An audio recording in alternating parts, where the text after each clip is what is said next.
안녕하세요. 김진 목사입니다. 오늘은 로마서 10장의 말씀으로 함께 은혜 나누기 원합니다. 바울 사도는 9장에 이어 바울의 마음에 원하고 구하는 것이 이스라엘의 구원이라 말합니다. 이스라엘 백성은 열심이 있었습니다. 하나님을 향한 열심, 순종하는 일이라면 어떤 것이든 하는 열심이 있었습니다. 바울 자신도 그러한 삶을 살았기에 누구보다 잘 알고 있습니다.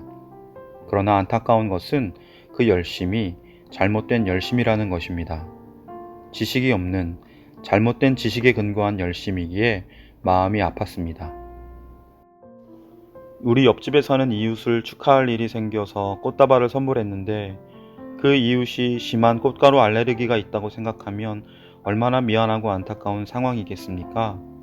열정은 때로 도움이 되기는커녕 죽음을 재촉할 수도 있습니다. 팀 켈러 목사님은 지각이나 지식이 없는 열정은 광신이며 더 나아가 테러리즘에 불과하다라고 말합니다. 바울은 예수님이 율법의 마침이라 말합니다.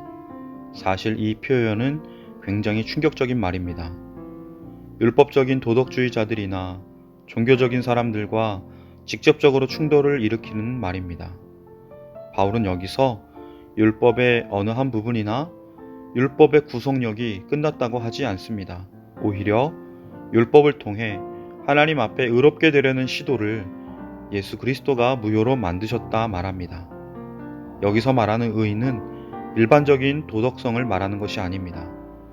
하나님께 은혜를 얻었다는 의미로 하나님과의 올바른 관계에 있다는 것을 말합니다.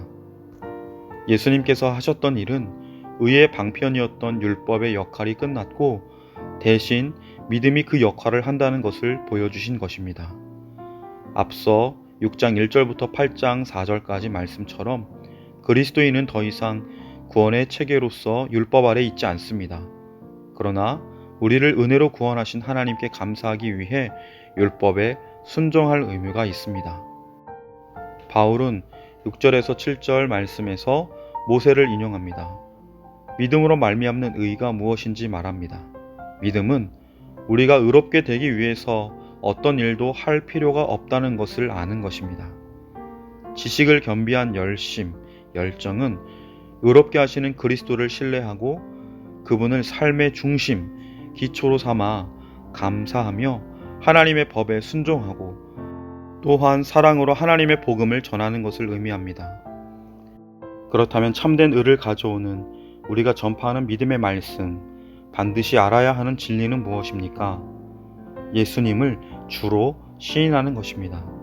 예수님을 퀴리오스라 부르는 것은 예수님의 신성을 고백하는 것이고 동시에 예수님께서 세상의 최고 통치자라는 고백입니다. 또한 예수님께서 우리 죄를 없애기 위해 이 땅에 오셨고 사셨고 죽으셨고 또한 부활하신 것을 믿는 것입니다.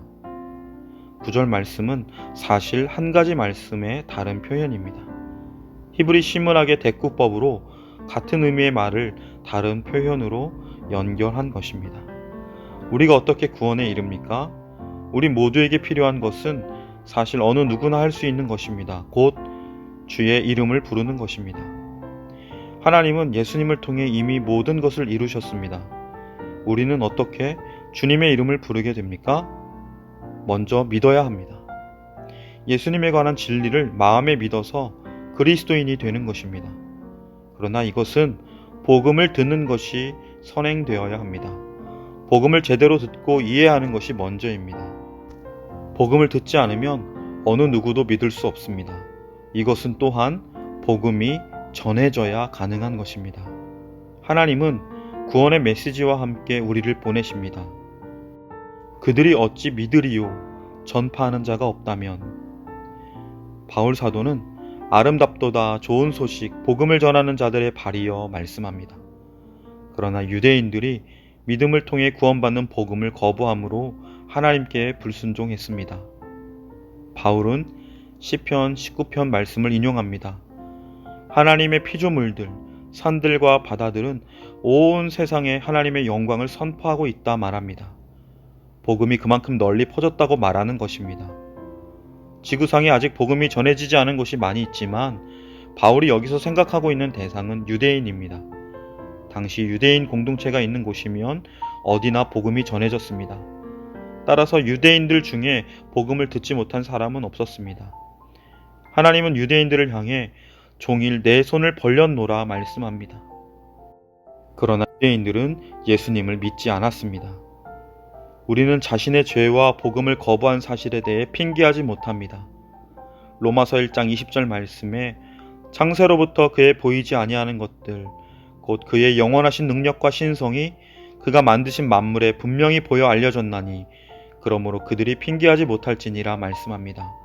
사랑하는 성도 여러분, 오늘 본문은 모든 사람은 그리스도의 말씀, 복음을 어떻게 대했는가에 대한 책임을 스스로 져야 한다 말씀합니다.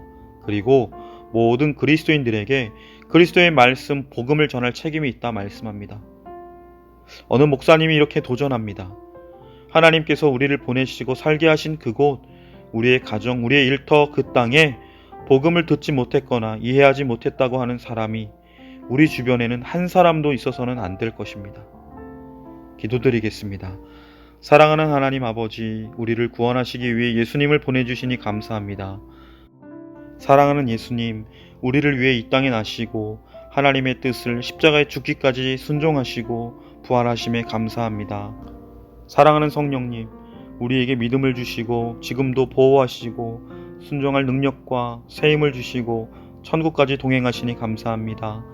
오늘도 이 놀라운 은혜 안에 날마다 새롭게 채우시는 기쁨으로 찬양하며 이 복된 소식을 입술로 삶으로 증거하게 하여 주옵소서. 감사드리며 예수님의 이름으로 간절히 기도드립니다. 아멘.